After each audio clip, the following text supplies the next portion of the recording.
fois n'est pas coutume, on va parler rugby dans Radio Sport, évidemment, avec un rendez-vous à Monaco d'importance, avec des places qualificatives. Il n'en reste pas beaucoup, une chez les dames, une chez les hommes également. Bonsoir Thierry Dantès. Bonsoir Christophe. On est ravi de vous retrouver, le directeur du tournoi de qualification olympique de rugby. Attention, à 7 à Monaco, je le disais, une place pour les garçons, une place pour les filles, c'est tout le défi.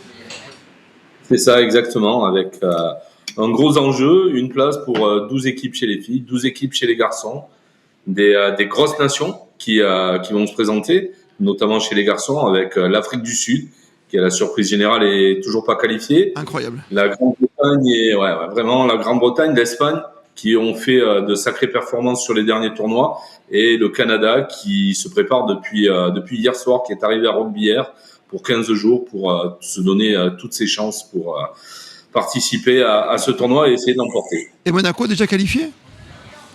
Et Monaco pas encore qualifié et pas encore qualifié pour le tournoi de repêchage. Non, parce qu'on sait très bien que Monaco possède pas mal d'arguments en rugby, que ce soit à 7 ou à 15.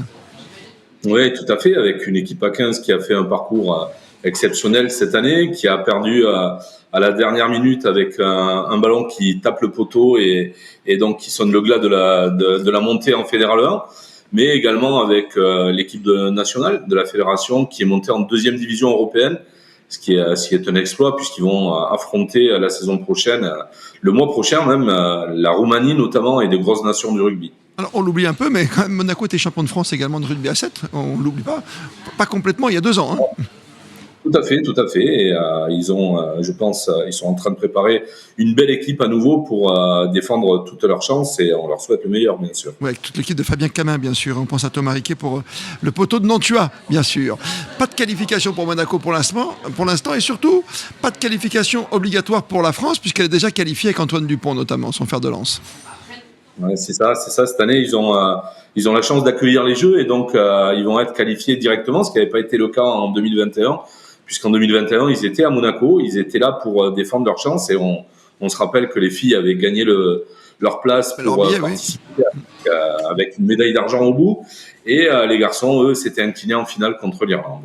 Ils sont qualifiés et de quelle manière en plus, avec une équipe remaniée, on l'a dit, que l'arrivée d'un joueur assez génial quand même, qui a été sacré rookie de l'année, meilleure découverte de l'année pour parler français. Thierry, vous êtes surpris par l'adaptation d'Antoine Dupont, qui est la méga star, qui sera une des stars des Jeux, bien sûr. Alors, surpris non, mais par contre, avec autant de réussite, c'est quand même assez incroyable. Il arrive à faire tout ce qu'il veut, il le réussit. Et on se demande dans quel sport, parce que c'est un autre sport, hein, dans quel sport il n'y arriverait pas, quoi. Je pense que certains clubs de foot vont peut-être vouloir le recruter, je sais pas. On sait jamais. Ça serait bien d'avoir des petites passerelles comme ça. Enfin, certains ont commencé. Il y avait même une blague un 1er avril où c'était Teddy Riner qui devait jouer à Toulon, c'est ça, je m'en souviens bien. Hein. Oui, c'est ça, exactement. C'était pas mal non plus, vous voyez, en judoka. Pas mal. Et il aurait peut-être été un bon joueur. Hein. Ouais, peut-être. Le rugby à 7, on n'en parle, je trouve pas assez, parce que c'est un sport qui est destiné presque à l'éducation des enfants. C'est ça, c'est un sport qui est très lisible, qui est très facile à comprendre, où tout le public, même les débutants, ceux qui comprennent pas, qui suivent pas le rugby de façon régulière, peuvent venir assister à un match de rugby à 7 et ils vont comprendre de suite ce qui se passe. On évite tout ce qui est mêlée, regroupement, qui complique un peu le rugby à 15 et on est beaucoup plus sur de l'évitement que sur de l'affrontement. Donc c'est lisible, c'est spectaculaire aussi, ouais. Ça ressemble un peu au basket avec beaucoup d'essais dans un tournoi, dans un match et voilà, c'est vraiment un sport qui est très intéressant et je vous engage tous à venir à Monaco les 21, 22 et 23 juin pour assister à ce magnifique événement. C'est 3 jours, hein ? 3 jours, le vendredi après-midi, le samedi et le dimanche, avec le dimanche soir la finale du tournoi. À la grande finale, bien sûr, et on le rappelle, un ticket pour chaque équipe. Favori pour vous dans ces 2 tournois, garçons et filles ? Difficile, hein ? Alors, moi j'ai envie de mettre la Grande-Bretagne chez les garçons et peut-être la Pologne chez les filles. La Pologne chez les filles, ce serait une surprise, ouais. Hein, peut-être pour vous, ça. Ouais. Ça se tente. Il y a déjà eu des compétitions de rugby à 7 il y a très très longtemps à Monaco, je me souviens même à l'époque de Serge Blanco. Oui. Exactement, il y avait eu à l'époque le Glenlivet 7. C'est ça. Qui avait eu 2 étapes à Monaco et c'était le tout début du rugby à 7 et ça avait bien marché, ça avait attiré pas mal de monde au Stade Louis II à l'époque. Mais ce qui est fou, c'est qu'on pense jamais. Pendant longtemps, on a pensé que c'est un sport du Sud-Ouest avec une équipe à Paris de temps en temps. Voilà, on a parlé de la Voulte, on parle de, je sais pas, d'autres équipes, de Castres, voilà, des Biterrois. Mais on a eu l'équipe de Nice, mais dans le Sud-Est, il y a eu très très peu de rugby. Et je trouve que Monaco, depuis un moment, s'installe en pays d'Ovalie. Parce qu'on a même vu l'équipe de France s'entraîner l'été dernier chez vous.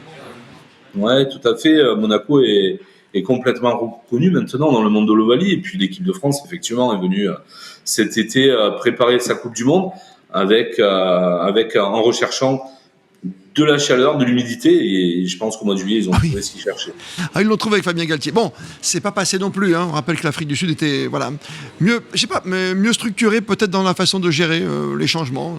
On va pas revenir. Allez, on va pas se faire de mal, Thierry, mais bon. Hein, non. Mais quand même, on est d'accord. Il y a eu il y avait deux équipes, il y avait deux façons de jouer devant, voilà, et ça s'est plutôt bien passé pour l'Afrique du Sud. On remettra ça, bien sûr, avec. Ils seront pas trop vieux, les Dupont, Ramos et autres. Non. Tamac. Hein, donc ils y comptent encore.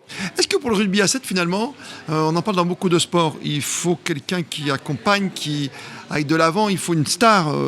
En ski, on parle d'un Jean-Claude Killy à l'époque ou d'un Pinturo aujourd'hui. On parle en biathlon, évidemment, on a des grands champions comme Quentin Fillon-Maillet ou auparavant, on avait Fourcade. D'avoir Dupont au rugby à 7, même si certains peut-être l'ont mal pris, parce que c'est une autre discipline, est-ce que ça va vraiment donner encore un boom à ce sport en plein essor ? Bien sûr, c'est une figure de proue, c'est vraiment une façade pour le rugby à 7 et je pense que ça va prendre toute son ampleur au niveau des Jeux Olympiques où si avec un peu de chance il a plus de réussite qu'il n'en a eu avec l'équipe de France pour la Coupe du Monde, on aura sûrement une belle visibilité pour ce sport. Il a vite appris en tout cas, il sait faire. C'est important que vous avez dit pour conclure. On se dirige vers l'évitement quand on joue au rugby à 7 plutôt que dans la confrontation. Je parle de choc frontal qui peuvent faire peur à beaucoup de familles, de parents et de mamans, de garçons. Et voilà, même les papas peuvent avoir peur. Vous pensez que si le 7 réussit son pari olympique, vous êtes juste avant, vous êtes en précurseur. Si jamais d'aventure on va jusqu'en finale par exemple, déjà ce serait pas mal d'avoir l'or ou l'argent. Est-ce que ça va permettre d'avoir plus de licenciés, des gamins qui vont revenir au rugby ? Oui, qui vont venir au rugby d'une part, mais également peut-être que ça va permettre au rugby à 7 d'exister de façon pleine et entière. Aujourd'hui, pour beaucoup de quinzistes, ça reste un sport un peu à la marge et j'espère que les Jeux Olympiques à Paris vont donner un autre regard sur le rugby à 7. Et ce qui est sympathique, c'est très bien pour les garçons comme pour les filles. On n'oublie pas la médaille d'argent la dernière fois. Exactement. Et on adore les équipes féminines, même à Monaco, qui s'entraînent au stade du Devin très rapidement. Et ça brûle le Devin, ça. Oui, le synthétique, ça fait du mal de temps en temps. Il n'y a pas beaucoup de temps libre et c'est bien occupé le Devin. C'est très très bien occupé. Merci mille fois d'avoir été avec nous. C'est un bonheur d'avoir mis cet éclairage ce soir sur Radio Sport. Avec vous, Thierry, on peut écouter l'émission quand on le souhaite. C'est le principe de Radio Sport. On vous souhaite un très bon tournoi, 3 grandes journées. Je ne me trompe pas dans les dates, 21, 22, 23 ? Bravo, c'est ça. Vendredi, samedi, dimanche, un qualifié de chaque côté pour les Jeux Olympiques, chez les garçons comme chez les filles. Merci à vous et encore une fois, passez du bon temps en Ovalie à Monaco. Merci beaucoup et à très bientôt. Et plus que jamais, vous êtes bien sur Radio Sport.